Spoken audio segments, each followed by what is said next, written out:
We Hello got and enough welcome now. to Chicago Communicator News Media, on point as we always are.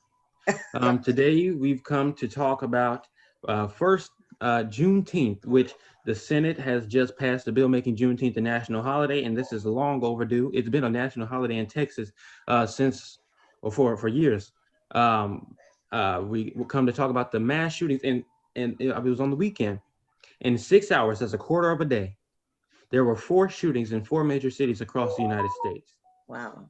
Mm. with some extensive injuries. And one person getting shot is a tragedy. Um, but more than one is too much, because one is Yes. too much. Yes. And we want to talk about community policing. How we um, reduce this? Guns have been issues in our communities, Black communities, or ethnic communities in general, for a while. And if we can get our own communities to begin to police themselves, not only does that reduce the rate of police officers who may risk injuries, Hmm. but it also reduces the amount of Black individuals who may get killed or harmed by the police. And it will ultimately reduce a lot of criminal statistics That's that true. have to do with ethnic communities, especially Black communities. So we want to open up the floor. Anybody who has anything to say about the first topic, the second topic, or the third topic, the floor is yours. Well, thank you very much, sir. As I was stating, good afternoon, everyone. Good Um, afternoon. the thing that I found most unacceptable about the Juneteenth was the fact that it took 2 years. And during this course of the 2 years, one thing about it, after staying in California for 18, 19 months, I Hmm. really wish I had stayed longer. You got a chance to really see Western history. That side of the continent genuinely is still new. I mean, it really is Yes. new. The stuff that we heard about and saw on the Western movies and Bonanza and all these other things, they were those that actually occurred. Yeah. I, Yeah. I watched Death Valley days with my grandfather, and it wasn't until I was in California that I realized they were actually those were true stories, and they were telling you the history of how those towns came to be and how they came to have laws, and their laws are different.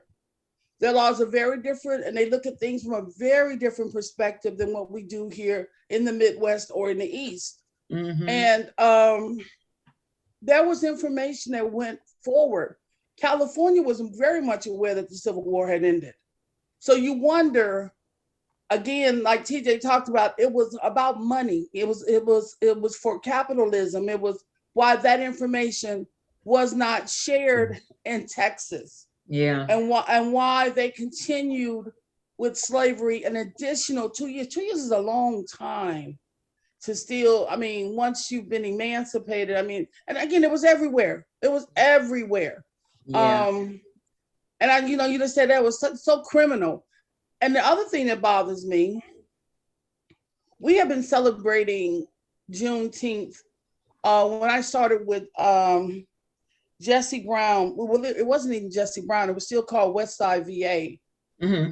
because there was a renaming ceremony back in 2004, Okay. and named it Jesse Brown.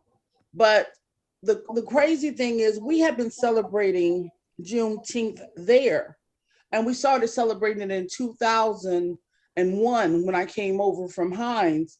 And one of my fellow, she's retired now, also, Flo Strong Pullum, who is also a big member. She was a Texan, and again grew up celebrating Juneteenth, and she gave us a lot of education about Juneteenth, and we were able to educate the workforce at that time and the community and the veterans that came into the facility. So to hear them act like Juneteenth is so new, and we were doing this in 2001. As a matter of fact, I'm gonna show you how new it was. We were still contacting. We had to contact. I believe it was Kroger Foods, because they have the K-pop Hmm. for the red pop. Red pop is a big part of the celebration. Oh, and we had to try to find and collect some red pop. I mean, it became one thing about the Black Employment Committee. They went out and they researched and they ordered cases of the two leaders to come in, because at that time that's all we could find. And like I say, it amazes me now that since Black Lives Matter, now all of a sudden Juneteenth is the next shining star, and I'm just like, cut it out, just stop it. And I see a lot of Blacks drinking from the Kool-Aid jar, and I'm going, wait a minute, y'all.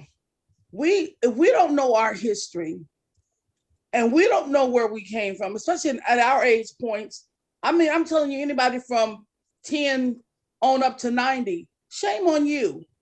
Because there are certain things that go on and have gone on, and the information is readily available. but I think a lot of people celebrate Juneteenth and they really don't know what they're just celebrating because it's a holiday, or they see it as a holiday. Actually, I've never had anybody celebrate it didn't know what it was. I'll tell you, as a student, holidays, now, this is the problem.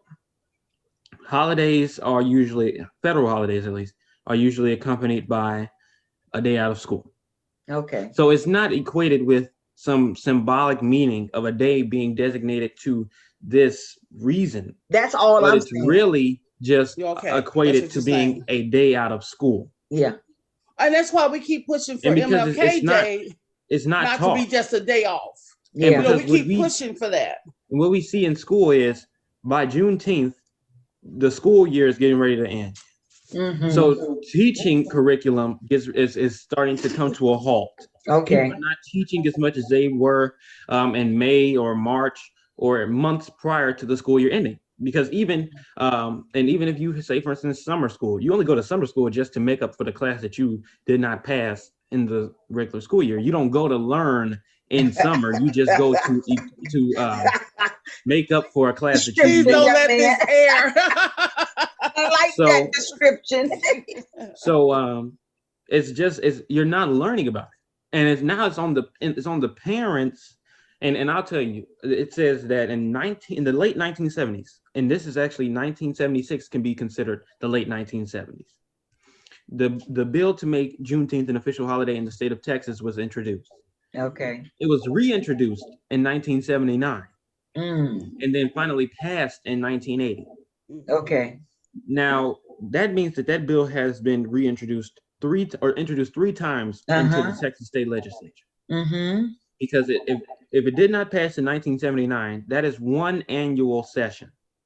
Okay. It had to be reintroduced in 1980 and then passed and signed.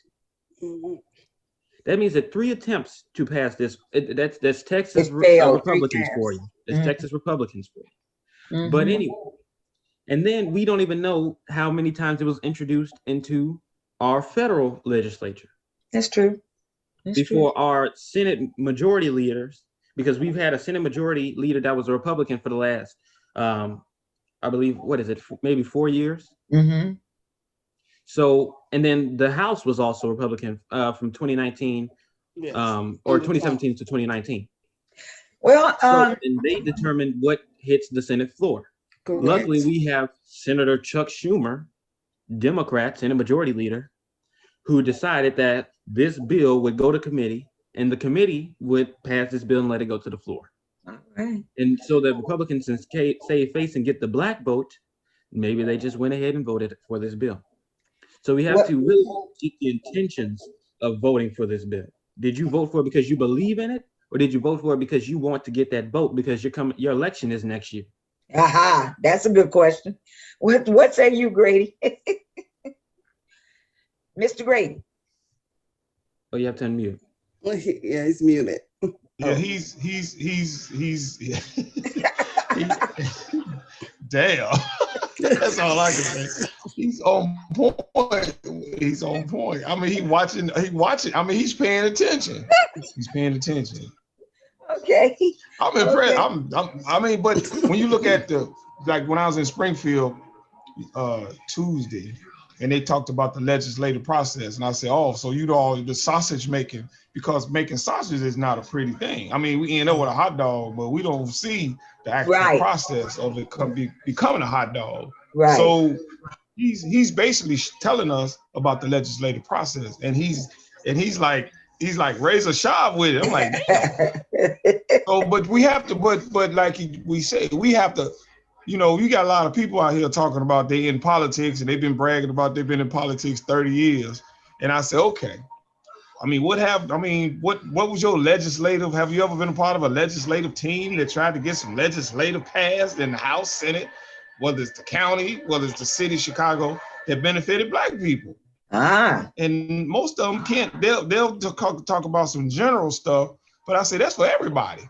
Right. I mean, right. What specifically have you all done? And I know a lot of them, but a lot of them scared to be. Well, that's just me as a 63-year-old senior citizen. They scared to say they want to do something for Black people, but they represent Black people. So, you're exactly right, and that's everywhere. That's everywhere, even in large corporate America. I'm so glad that one of the things that has come out, those who are Black. Because, I pretty much don't have any kind of, I think Tony, I'm going to say her last name wrong, Prinkwinkle.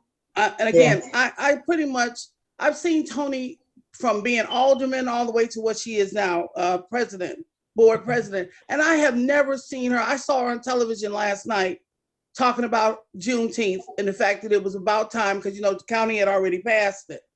And I'm sitting here thinking, when have I heard her ever talk about doing something for Blacks and even saying it's about time for Blacks? Never. I've heard her talk about community because she's over here on the East Side, but she was really all of University of Chicago with their development. All the development you've seen that they've done in the last 30 years, they can attribute that to her while she was alderman and they moved her over to the county when they got rid of Todd, but I'm telling you, Bobby Steele, when Bobby Steele finally can't step down, but at no time had I ever heard her in her speeches openly. She probably has some closed, candid, intimate meetings where she said that, but no time have I ever heard her say it's about time, the Black community deserves it. And again, it's about time. And it was a long wait. I've never heard her say that. Let me say, we have a lot of politicians who won't step up to the plate and actually admit that they want to, like Mr. Norwood said, do something for their own community. And it doesn't have to be a community to which it's a racial community, but it can be a community that you just live in. And we live in Hyde Park, which is technically, but it's really Woodlawn. So and then you can't go too far without seeing, you can see a mixture of races, actually. I live on the block with Asian people, Hispanic people, white people, Black people. It's a collaborative block. What and about that's a community? Well, you know what? I'd be interested to hear how you perceive politics out there where you at, Deborah. Turn your mic on. Yeah, you're muted. There we go. Greetings, everyone. Hi, Deborah. I had technical difficulties at 6 o'clock. But anyway, I got it together. Politics in you know what? I'm actually still in Chicago. Oh, okay. Okay. That's not the suburb. I'm half a block away from the suburbs, and I still consider myself a suburbanite. Okay. I'm part of the city politics again. Okay. I kind of try to stay away from them. But you can't. You can't. I'm already under the radar. Oh, okay. What about you, Abu? You're on the west side of Chicago. What about you? Hey, Wanda. Oh, I'm sorry. Go ahead. I thought you were done. I didn't. I'm sorry. I didn't hear your question, Wanda. It was. What about how do politics operate over there on the west side of Chicago where you're at? Do you feel like people Juneteenth is one of those holidays that people celebrate, but they really don't know what they're celebrating? I mean, how is that perceived in your area? In my opinion, I'm going to say that I think politics as practiced on the west side of Chicago is pretty much contain and control. Okay, so and I think county-wise, state-wise, and federally, Black politicians' role and function, because we don't really know who they are or what they really represent in government. Okay, let's say who are even stool pigeons for FBI, CIA. Oh, ooh. And you know, to the question of what Mr. Grady Norwood is suggesting, the only answer I can come up with is what, you know, we've often heard when we ask Black politicians to do something specific for our community or even for ourselves, it's quick for them to say, I can't do that. Why can't you do that? I can't do that. That would, or they say, that wouldn't be fair. Fair to who?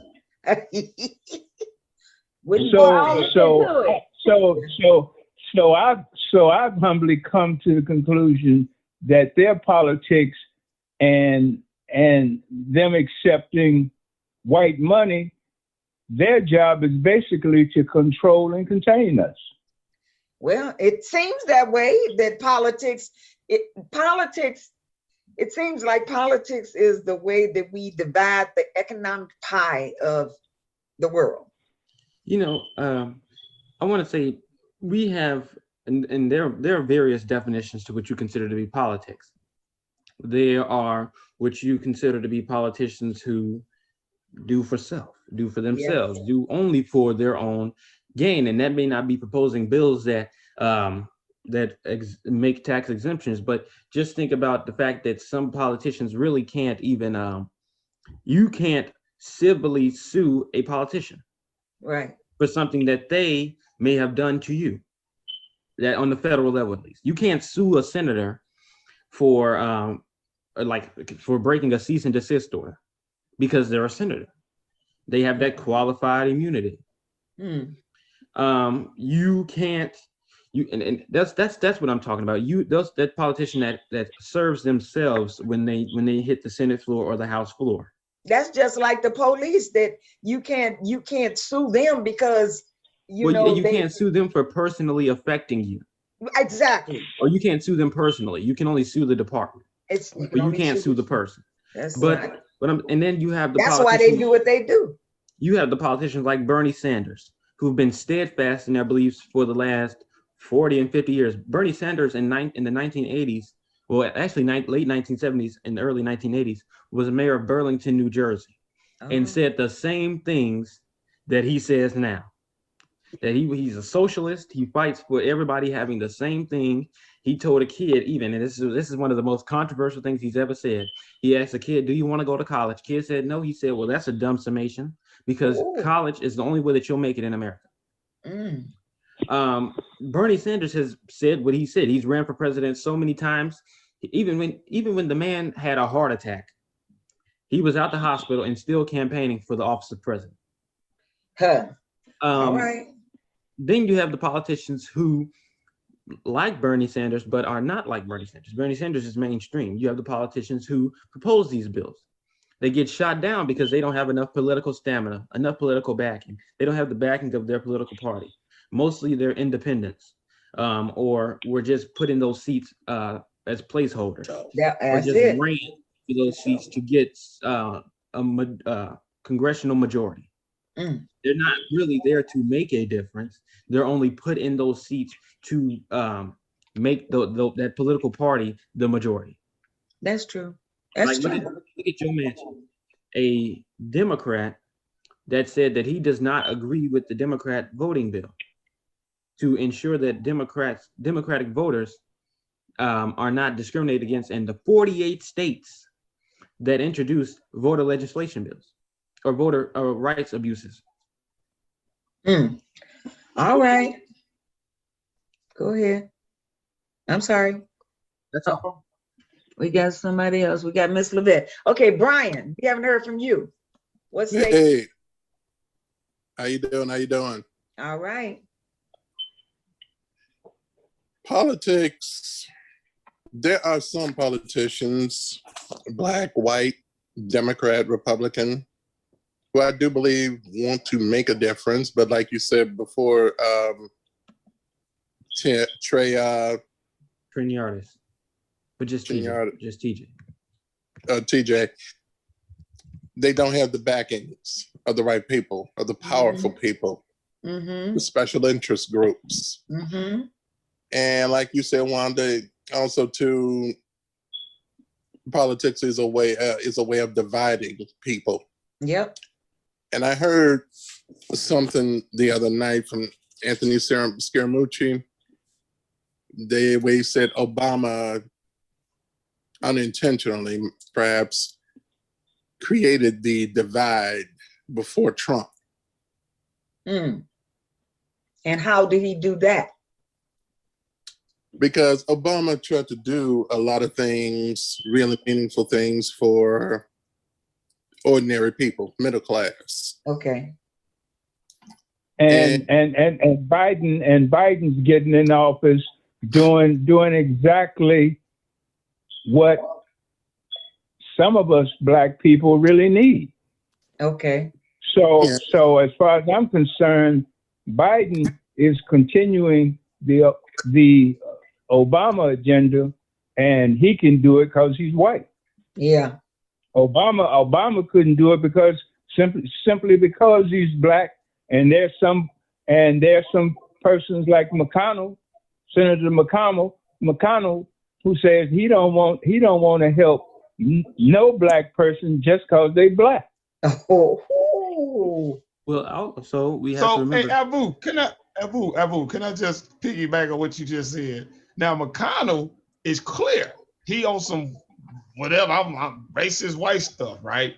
You know what I'm saying? So I'm clear. I mean, I try to study who this guy is. At least he has an agenda. You know what I mean? Whether I agree with it or not. So the question is where's the black agenda? For lack of not, I mean, I want to know, what do you all, if you're saying you're a part of the, I always get in trouble. If you're a congressional black caucus, right? You say you the congressional black caucus, right? Why you calling yourself that? And I don't see that translate to nothing for black people. That's all. I just want somebody to let's explain. Maybe I missed that class. Well, we need to probably invite a representative on the show to tell us. Okay, those kind of black people posture and place themselves. If you notice them, when they're around black people, they speak one way. Let 3 or 4 white people walk in the room, and all of a sudden, their way of speaking, so to speak, turns white. And they're politicians who say they represent us, who've been raised and were born in a situation where they were taught to be scared of white people. You know, I ain't scared of no white person, but I have noticed, and I'll just lay it on the table, and y'all can dissect it how you want. Notice this particularly with black politicians who come from the South, and seem to me, except for the representative from South Carolina, they act like they scared of white people and scared to say, open their mouth and say, we hungry. Yeah. Because we say in the street, simply a closed mouth ain't gonna get fed. Yeah. So then what? Are they gonna kill all us for speaking up like they killed Malcolm and Dr. King? If you open your mouth too loud, they probably will. You know, I want to let Anthony go, but then I have to say something after him. All right, go ahead, Anthony. Oh, Anthony, we can't hear you. Anthony, can't hear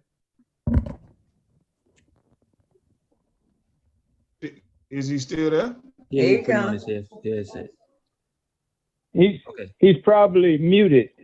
Is he muted? Can you No, his unmute him? microphone, his headphones are his microphone, so he's getting that sorted out. Okay.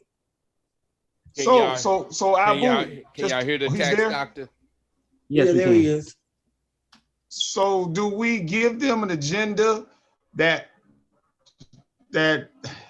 let's say, do we give them a black agenda and don't feel bad and don't, I mean, unapologetically, can we say to black politicians, say this is what black people need and this is what we need you to go down there and fight for us to get? I mean, where did it come from? Did it come from the community? It come from the business community? It come from the religious community? I mean, where does it come from? For black people to get some of the resources that we have, we still pay taxes into the system, That's but I don't right. think we're getting a proper return on. We're not getting, to me, I don't think we're getting a proper return on investment if we put it into the business category. That's true. Theoretically, I think, Anthony, the most common sense thing we can do or say, as far as an agenda, it has to speak to food, clothing, and shelter, which are necessities. Food, clothing, and shelter. Where are we? Where are our businesses in the food industry, in the agricultural industry? They're dogging out the black farmers. If we allow them to dog out the black farmers, who can we?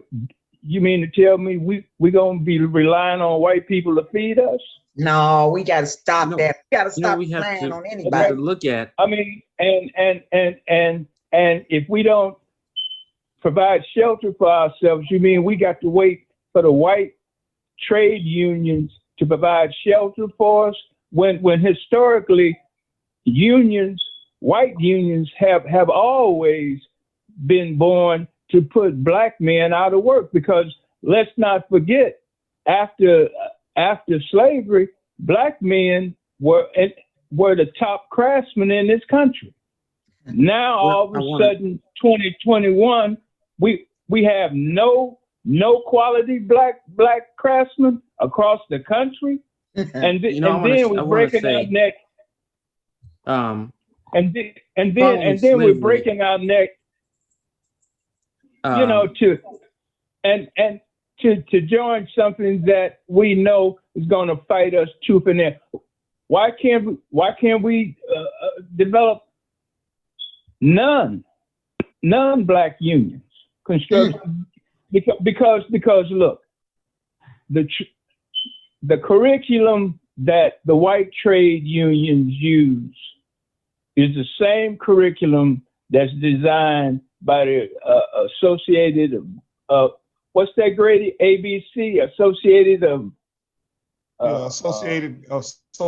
Building Contractors, which is a marriage shop. Associated Building Contractors. Associated Building Contractors are the designers for the building and construction curriculum. So we don't have to go through wait for white trade unions to out of the kindness of their hearts, which they don't have for us because they don't even like us. That's because if you sit and watch the white tradesmen when they come in our neighborhood, just take a long cold look at them, and you can tell that they do not care for black people, particularly white tradesmen. They may not. TJ, you had say, some. Primarily, after slavery, the main industry that black people were in was agriculture, because that's how a lot of sharecropping started. Because black people who didn't have anywhere else to go, jobs were not promised to black people after slavery, and there were still in a lot of southern cities where racism was, or southern states, black people could not work with white people. So their former slave owners ensured that if they would work for them, they would get probably a 1% kickback after the slave owner would get the 99%. They'd have somewhere to live. They'd have ample food to live, enough to get by. And that persisted all the way into the 1960s, if not later. Look at Fannie Lou Hamer. If anybody knows who that is, she worked on Senator Eastland's farm or plantation for years. Senator Eastland was from Mississippi. And that's when food stamps at first came out, and they had to pay him for them to get a little kickback off of food stamps. Why does a senator even have access to food stamps, making well over what the average American was making at that time, and still? But anyway, to move on, the Black agenda theoretically should be seen just with eyes. If you're a congressperson, which they have to, lives in your district, then they see what your district needs. And it's not their job in theory, and as outlined in the Constitution, to work for a certain group of people, but only to work for their district. Yeah, that's true. So when we think about it, that's why we have a Congressional Black Caucus, so that we can bring our district needs together. The former chairman, who is now White House liaison, Cedric Richmond, and you said that they were scared. Cedric Richmond was from Louisiana's first district. He said to another congressman who was from Louisiana, happened to be a white Republican, Cedric Richmond is Black Democrat, that no, we're not friends, and they were discussing a gun bill, to which they kept adding amendments to. Amendments drag down the likelihood of a bill being passed, because that you're adding unnecessary things that are unfit to even be on the bill. So they table that bill, or they reject that bill. And he's established then.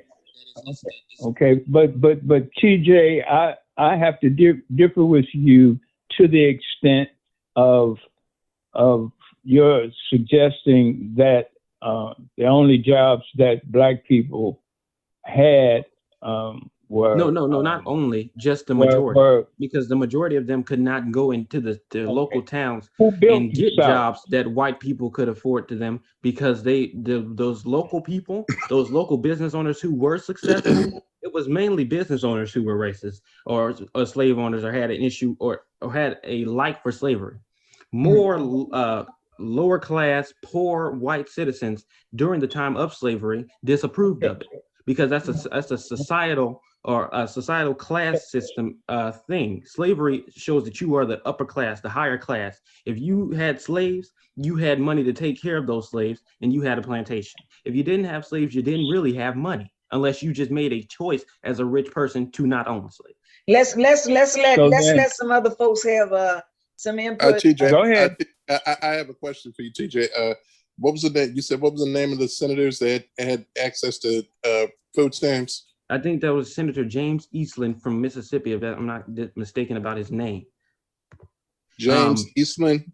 And he's not a current senator. I'm saying he was a senator in the 1960s when food stamps became something that, or it was literal food stamps, like stamps, became something to provide for Black families. And you said his name was Eastland? Yes, I believe so. And if Eastland. not, I'll let you know.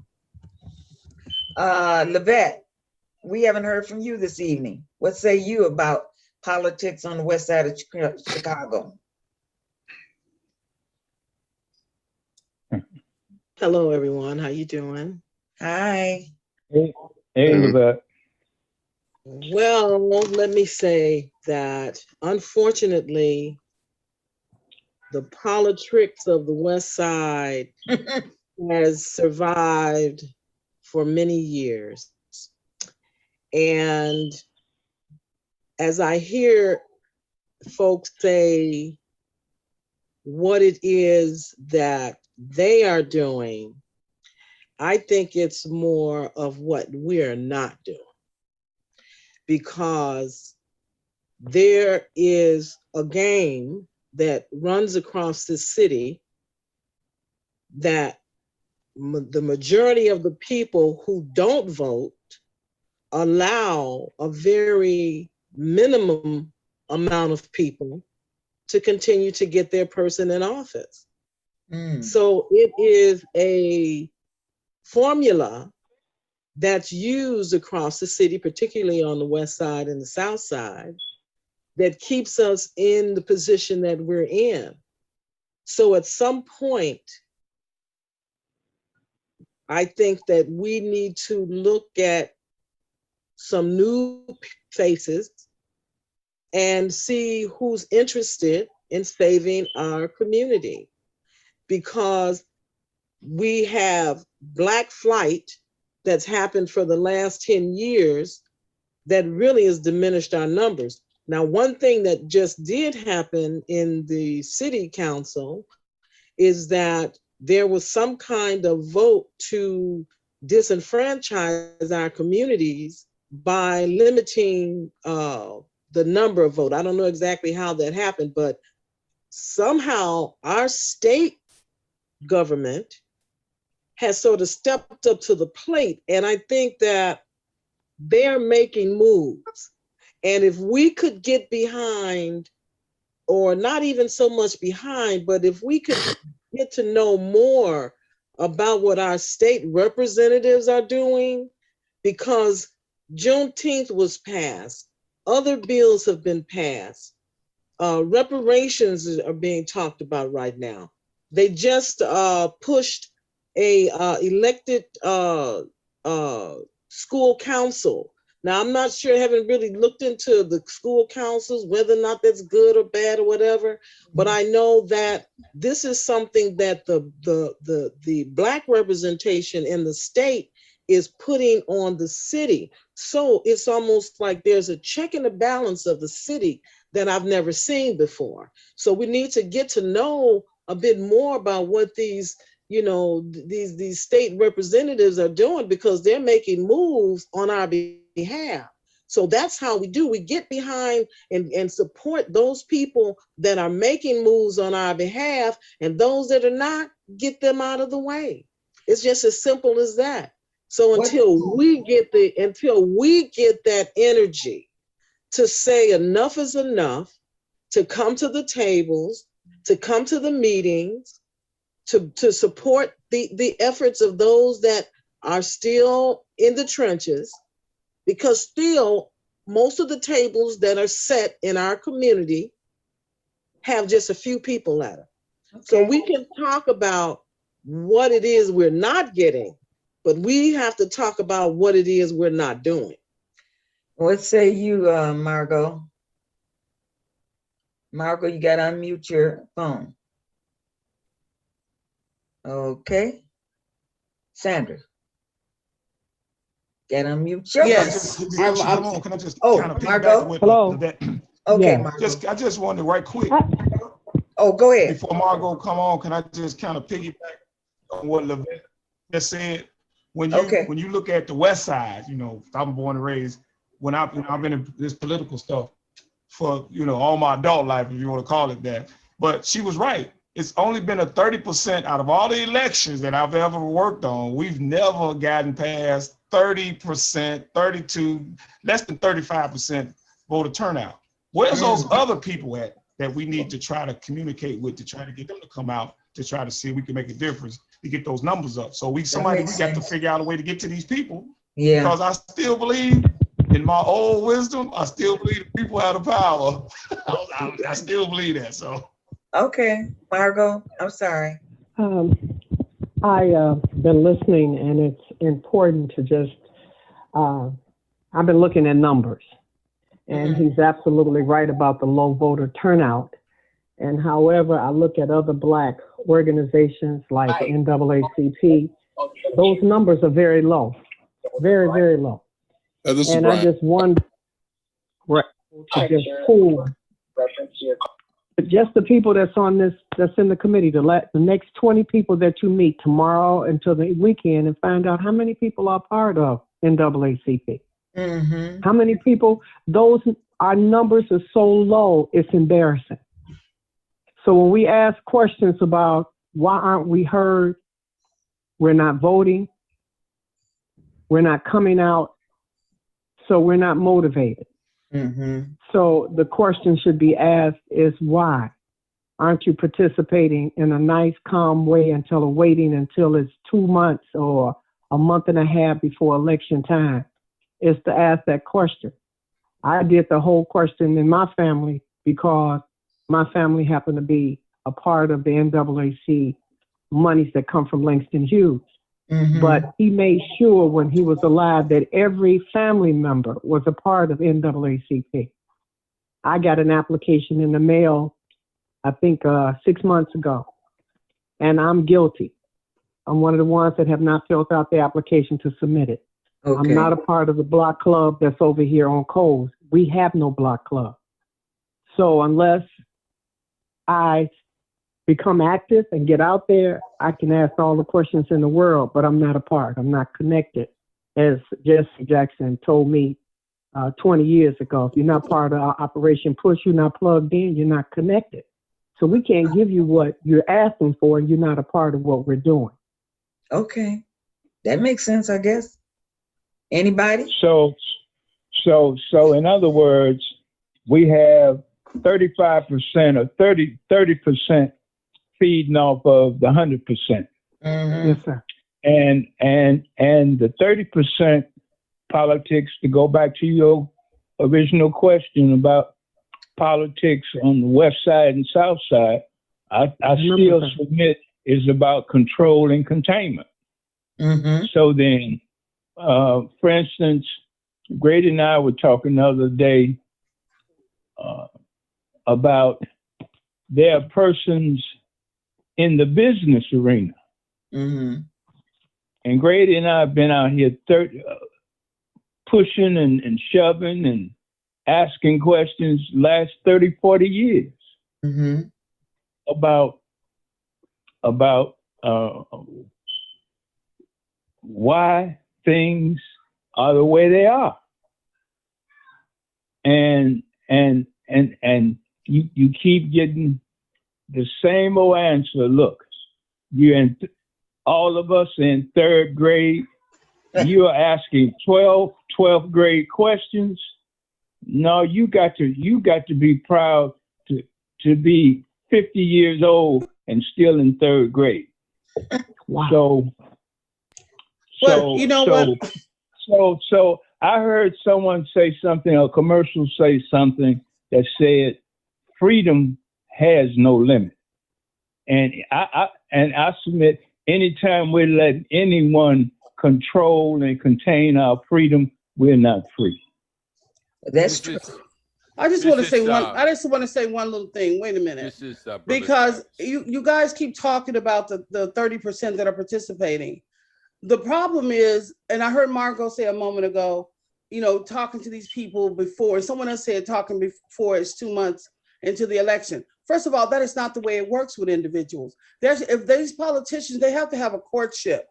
And the way that you used to get Blacks involved and doing political things, you had your precinct captains. Those precinct captains lived in the communities.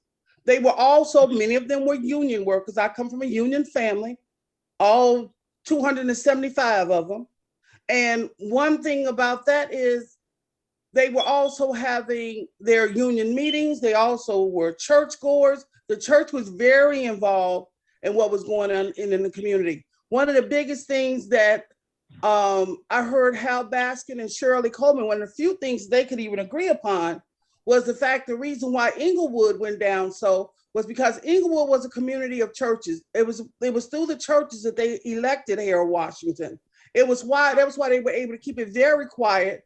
And the ministers, and they moved out and they promoted and encouraged the people to vote. And they came out and they did vote. Now, what happens now, you don't get that. And the ministers, the people who own in the churches, the pastors in the churches in Inglewood, they don't even live in the city of Chicago, let alone Inglewood. They don't even live in the city of Chicago. So they really don't have any association with the residents. That's right. They're not true stakeholders other than worrying about their church, their parameters, their parishioners, the ones that come, because many of them now, if you go to their services, they're empty. Wow. They don't have the people there. And the young folks are not as easily bamboozled as, say, my mother and my older cousins were to follow you and come there, even when they're not getting anything out of it. Yeah. Even when they're getting nothing. One of the things I loved about Clay Evans, and this was more than 35 years ago, I went to his church and we went because of family involvement. The whole family was there and all the other relatives. And he had a program there, as did Jeremiah Wright, Reverend Jeremiah Wright, and this other preacher that was on right there by the projects. They still have that church, because it was strange once they tore all the projects down. There was that big church sitting there. they had programs actually where they paid their tenants light bills.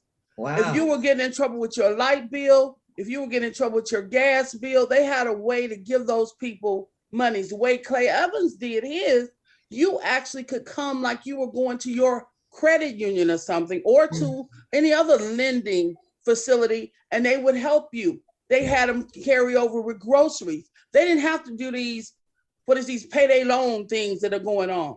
They were doing it and they were paying back. They were involved and they were vested in the community.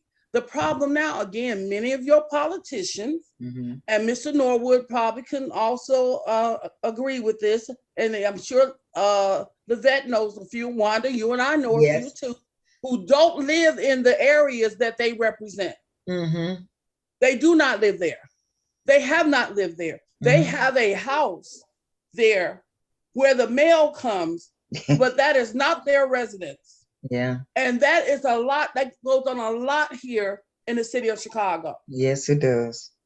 And see, this is why you cannot get people to participate. But another sad part is many of these folks didn't grow up with understanding that your right to vote and that your vote really does count.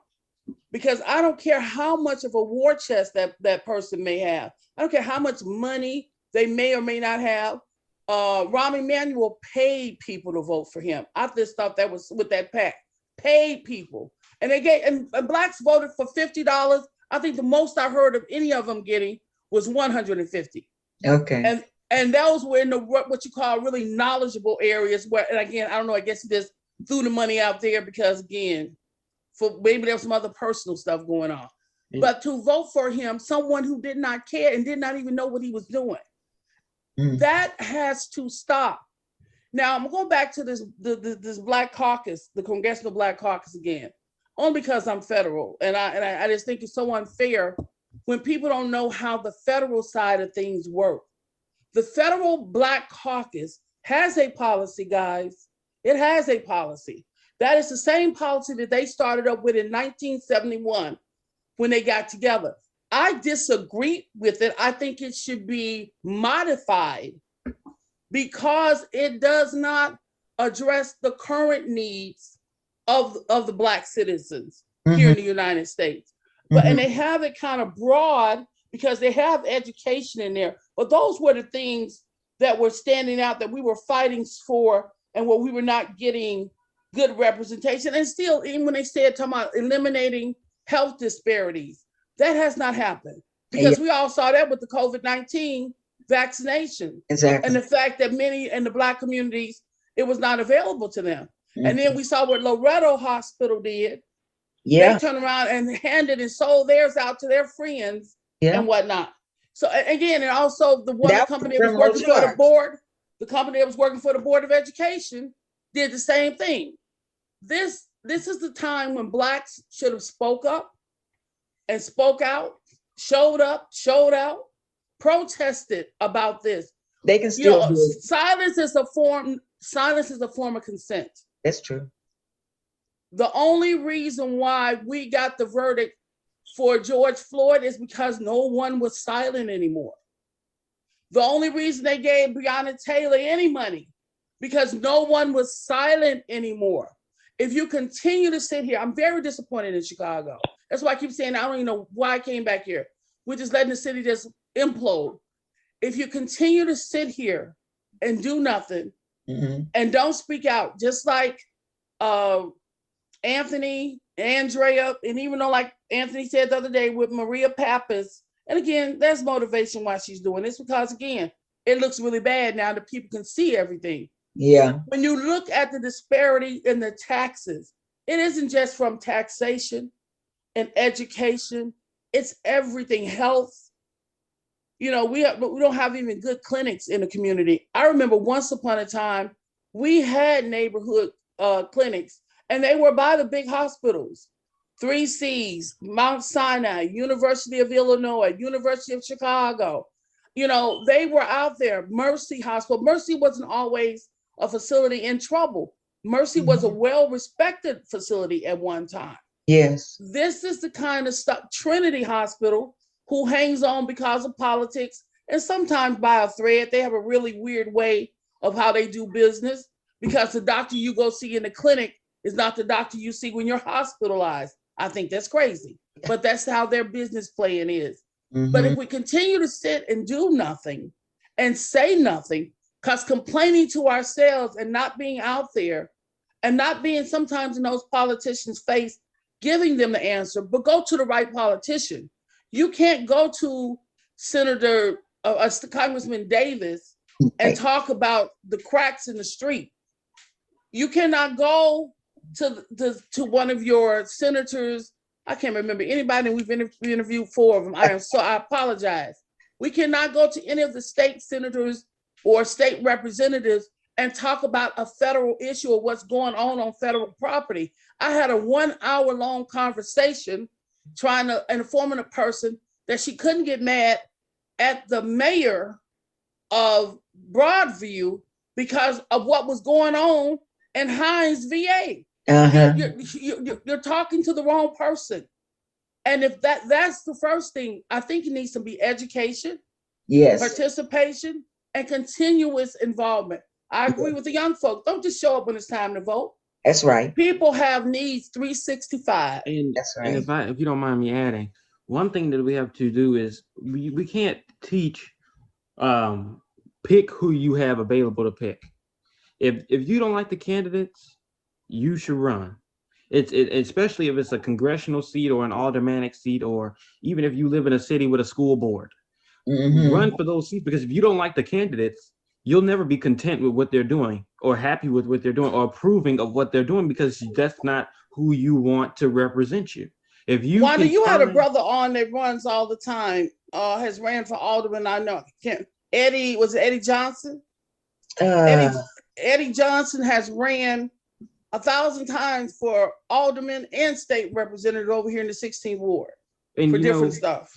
What we have to also do is we have to, I don't know what's his name, Eddie Johnson. because we don't have to fall along party lines. Right. There are 2 Black Republicans in the United States House. Neither of them are in the Congressional Black Caucus. Because that's not something that the Republican Party promotes.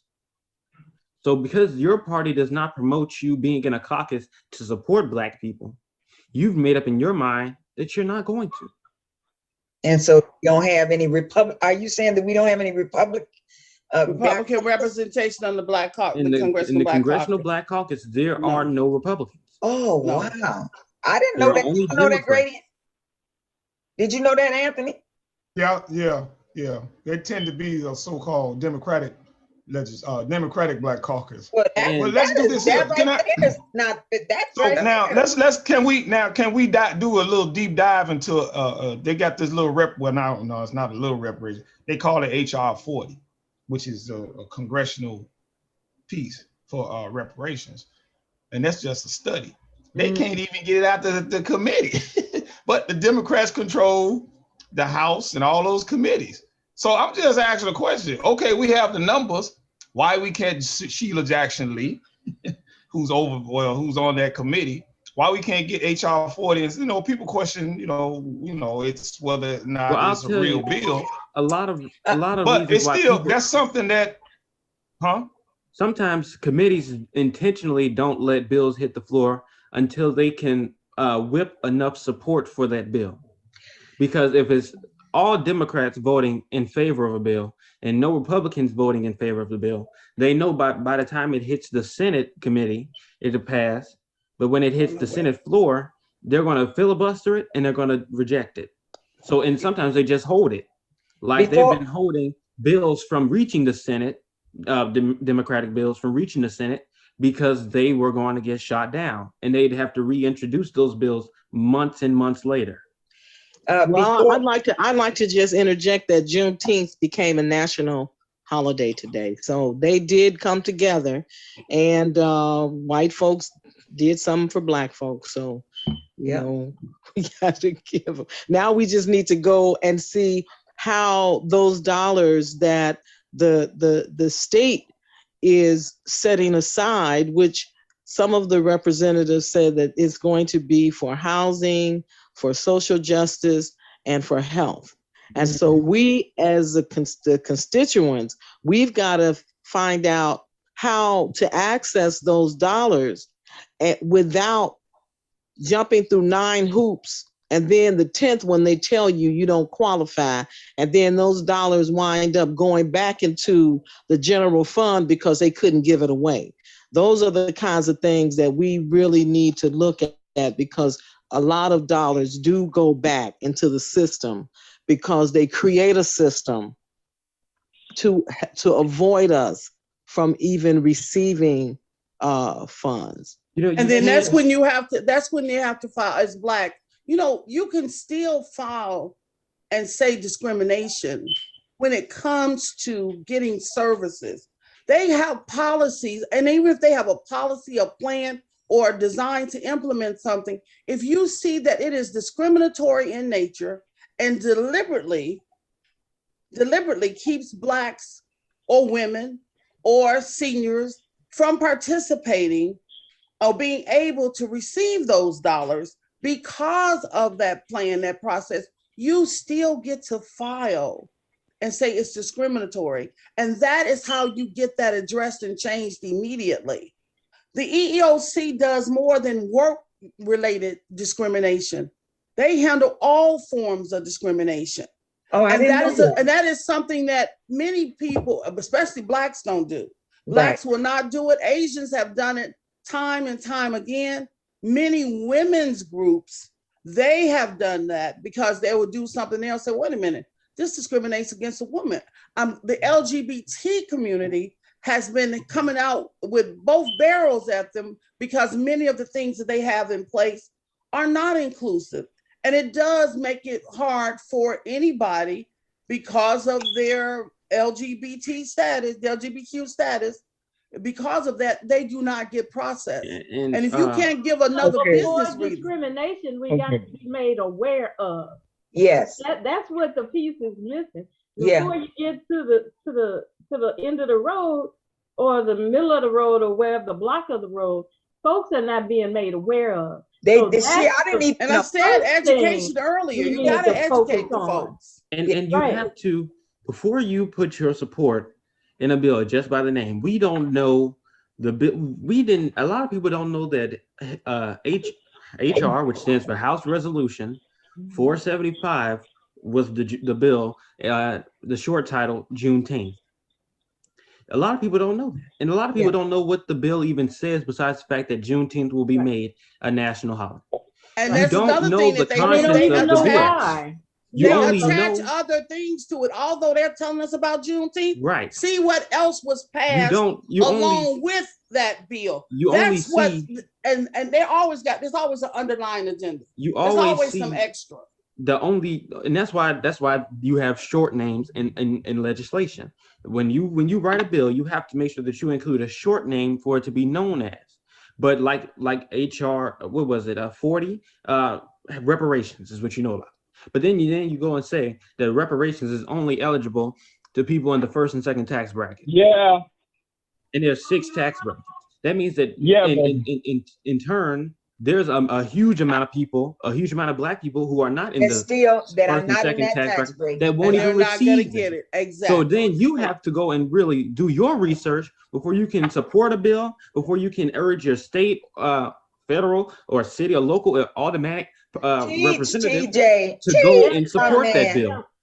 And that's why it was much harder. I was just going to go ahead.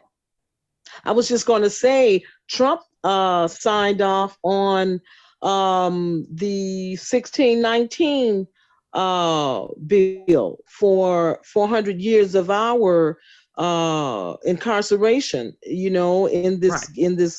and we never, I personally, because TJ, you're right, there are stipulations and policies and all kind of things attached to those bills. And I don't think any of us have really looked at what Trump signed. He signed a 1619 bill for the 400 years of slavery. So I'm going to do my homework on that one. Oh, he signed that bill. The bill is not changing the observation of slavery. What it's doing is changing the teaching of slavery so that you don't teach from when slavery first began in the continent that is the United States or that is America, but it's teaching from 1619 slavery on. So it's not, you're not really in embracing that slavery existed long before 1619. You're only saying that slavery existed from 1619 on, which is what he said because he's an insolent idiot. And if you even just go look at the White House website where he has the China virus, and that hasn't even been checked yet, it's insane. And then people say that he's accomplished things. No one-term president, and I'm sorry, maybe Jimmy Carter, because he actually did things that are constructive, but many one-term presidents don't have many accomplishments. Most of their accomplishments are just things from the previous president's term that have crossed over into their term. Yes, that's so true. Teach, TJ. Now, Are we going you to say heard it. anything about Juneteenth, Wanda? Yes, we opened with Juneteenth, but That's what I was wondering about. yeah. So you go ahead and make your announcement. Lavette is doing something on Juneteenth. You need to tell everybody about it because we're about to close. Okay, thank you so much. Wanda, is it possible for you to upload something that I sent? I sent the flyer through your email and through your text. But on June the 19th, from 10 a.m. until 2 p.m., we will be at the Garfield Park Gold Dome. There are a couple of events happening inside of Garfield Park, but we will be at the Gold Dome celebrating Juneteenth, and we'll have a production called Born a Slave, and that is the life and story of Nancy Green, who is the real Aunt Jemima. And so Chuck-a-Luck, who's a musician who's toured with the Emotions, his bass tribe group and musicians out of Bronzeville will come and perform. And we've got produce. We've got an ancestry DNA raffle. We've got quite a few things that's happening that day, but our focus is on our ancestors and our freedom. Everything, the event is free to be there. And we've got some fundraisers that's going on and you can participate. And just know that that's a facility that most of us on the West Side have come through. And we're also going to tell you about the restoration of Garfield Park that we're working on.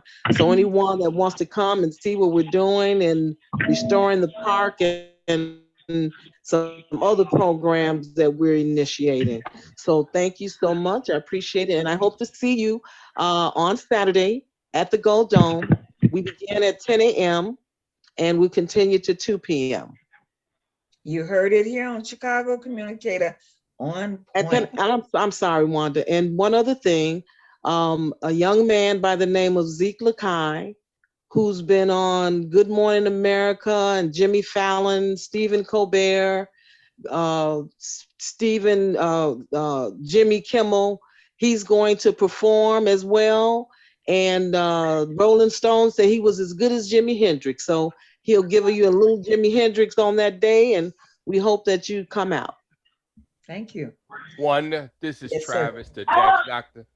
Yes. Let me say this to everybody. They can be down in Springfield voting for Juneteenth, in Washington voting for Juneteenth. Don't none of that stuff mean a damn thing, because none of these same folks have raised an eyebrow about the $500 billion that was taken away from our community throughout this country by us being overtaxed. And how our representative can sit down in Springfield and parade some of this stuff and not talk about the issue that's destroying our community is beyond my damn comprehension. I got you. And you're right. I've heard a lot about how we've been overtaxed and how taxes are just not fair for African Americans. We need to check it out, y'all. That's for real.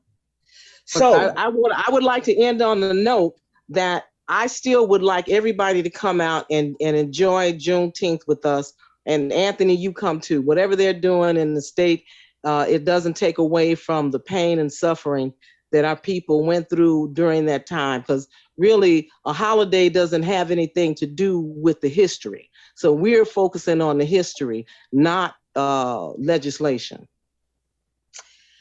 All right, ladies and gentlemen, thank you for joining me this evening. And we look forward to seeing you again next Wednesday. Have a great night. Thank you.